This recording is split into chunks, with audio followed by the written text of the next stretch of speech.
Assalamualaikum warahmatullahi wabarakatuh. Gimana kabar kalian hari ini anak-anak? Alhamdulillah, semoga kita semua dalam keadaan sehat walafiat dan selalu dalam lindungan Allah Subhanahu wa Ta'ala. Pada pertemuan kali ini, Bapak akan membahas tentang pernikahan dalam Islam. Tapi sebelum memulai pelajaran, mari kita awali dengan membaca basmalah bersama. Bismillahirrahmanirrahim. Baik, untuk apa kita mempelajari ini? Nah, capaian yang ingin dituju adalah capaian pembelajarannya adalah yang pertama, mampu menganalisis ketentuan pernikahan dalam Islam, ya.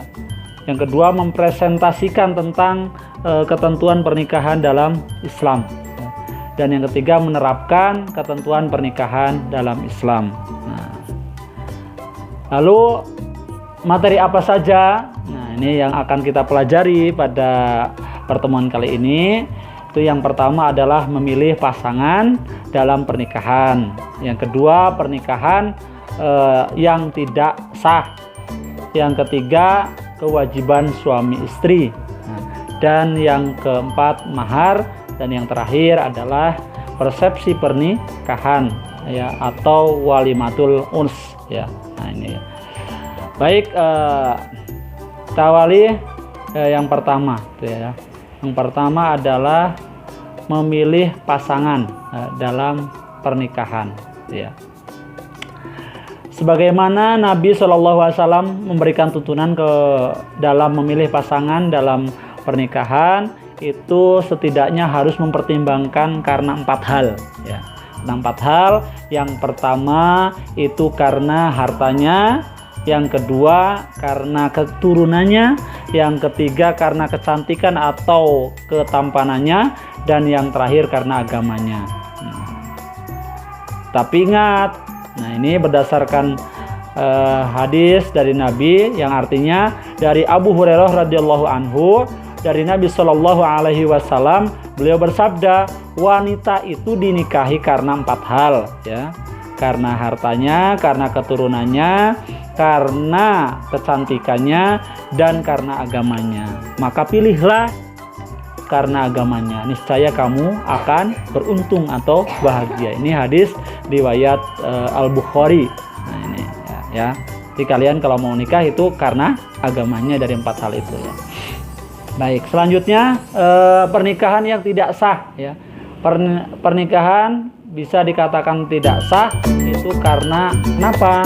Ya, karena apa? Yang pertama, pernikahan mut'ah, ya, yaitu pernikahan yang dibatasi untuk jangka waktu tertentu, baik sebentar ataupun lama, ya. Imam madhab yang 4 itu sepakat bahwa pernikahan ini dikategorikan haram, ya, haram dilakukan. Yang kedua, pernikahan sigor, itu pernikahan dengan persyaratan barter, ya, tukar tanpa pemberian mahar atau mas kawin. Yang ketiga, pernikahan muhalil, yaitu seorang menikahi wanita yang telah dicerai 3 kali oleh suaminya untuk diceraikan lagi agar halal dinikahi kembali oleh suaminya yang pertama, ya. Dan ini dilakukan atas perintah suami pertama tersebut. Ini, ya. Yang ketiga, yang keempat, ya, itu pernikahan orang yang sedang ihram, baik ihram haji ataupun umroh, serta belum memasuki waktu tahallul. Ini juga pernikahannya tidak sah.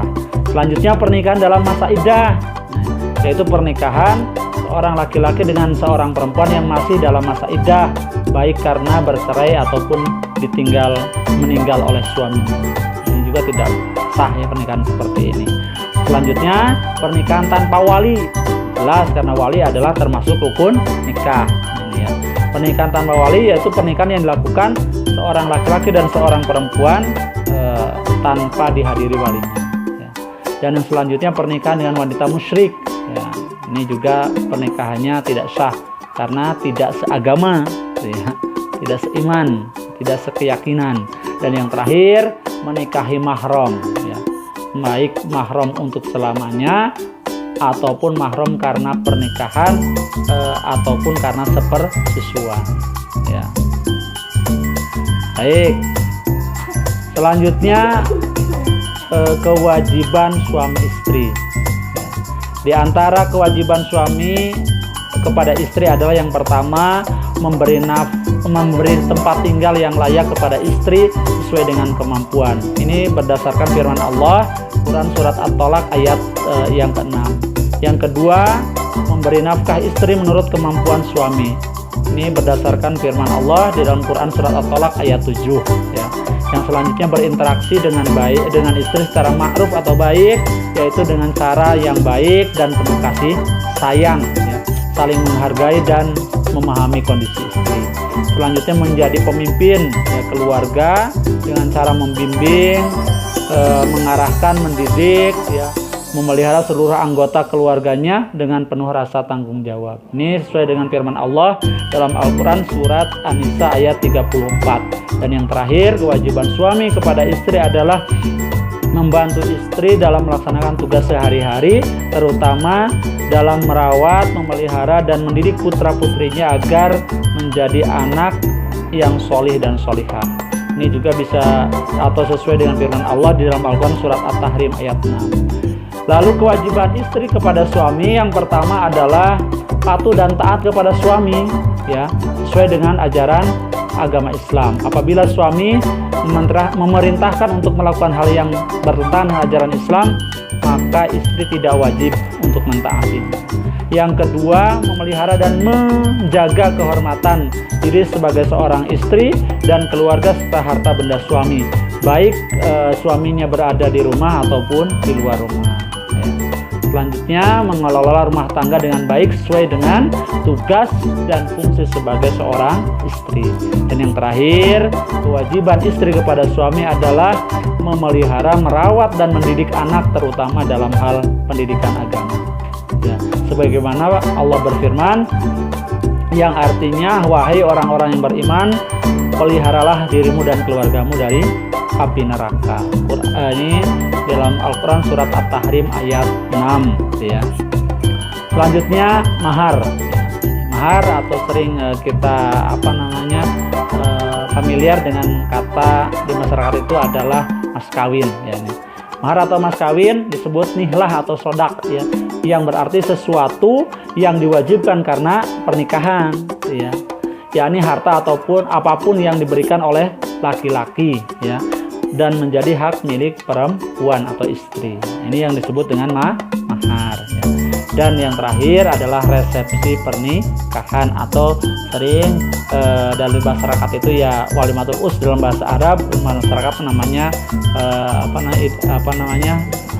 familiar dengan kata walimahan gitu ya. Ada undangan walimahan gitu ya. Ini kata walimah secara bahasa berarti berkumpul. Sedangkan menurut istilah syariat yang dijelaskan Ahmad bin Umar al-Syatiri dalam kitab Al-Yaqut An-Nafis adalah nama untuk setiap undangan atau makanan dan minuman yang diadakan karena adanya kebahagiaan atau yang lainnya. Artinya memberitahukan kepada tetangga hak layar kami bahwa anaknya itu telah mempunyai suami atau istri atau pasangan hidup. Biasanya kan walimatul us itu diadakan di keluarga istri. Ini materi pada pertemuan kali ini yang bisa Bapak sampaikan. Demikian ya. Semoga apa yang kita pelajari itu memberikan pemahaman, memberikan ilmu yang bermanfaat ya. Semoga kita semua itu bisa mengamalkan nanti ketika kalian semua sudah waktunya untuk menikah ya. Mari kita akhiri dengan membaca hamdalah bersama. Alhamdulillahirabbil alamin. Terima kasih atas perhatiannya. Assalamualaikum warahmatullahi wabarakatuh.